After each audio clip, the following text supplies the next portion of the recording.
Wow. Niki kiguteye kwishima?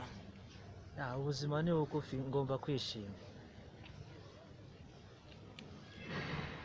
Mu gihugu cy'u Burundi aho yavukiye ni kimwe mu bihugu bigize akarere k'ibiyaga bigari, gikunze kurangwamo intambara bitewe n'amakimbirane y'abaturage imbere mu gihugu. Icyo gihe amabandi yateye grenade mu rugo iwabo maze bituma agira ikibazo cy'ubumuga bw'ingingo guhera uwo munsi.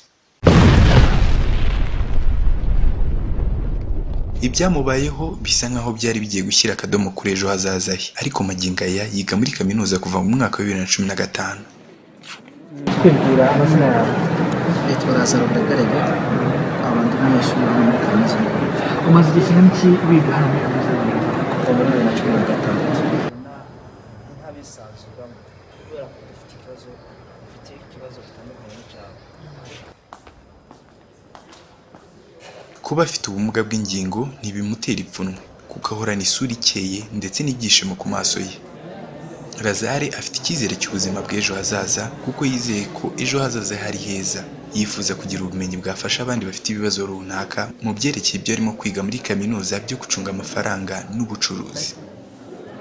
Ariko iyo ageze ku kwiga abiha umwanya uhagije kuko azi neza ko ariho iterambere rye rishingiye.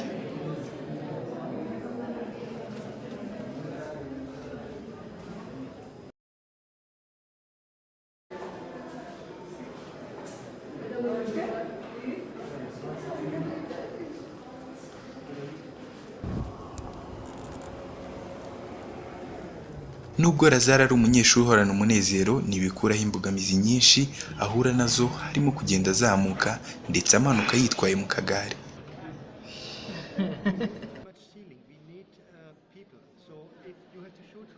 Ndabigerageza kuko kugeza ubu namaze kumva ko ibintu byose bishoboka, ntabwo kuba aramugaye ntabwo nabihisemo, ngomba kugerageza rero kugendana nabyo.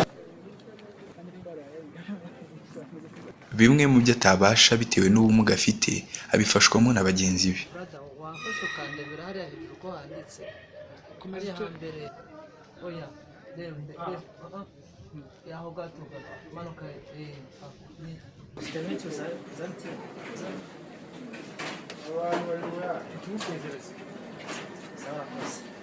Uwo muntu Lazare agira inama abadafite ubumuga bumva ko abafite ubumuga ntacyo bashoboye, ababwira ko abantu bose bafite ubumuga bashobora gukoresha ubwonko bakaba bagera kuri byinshi. Ndetse anabwira abafite ubumuga bumva ko kwiga bitabareba ko batinyuka bagahindura imyumvire bagasohoka bagakora.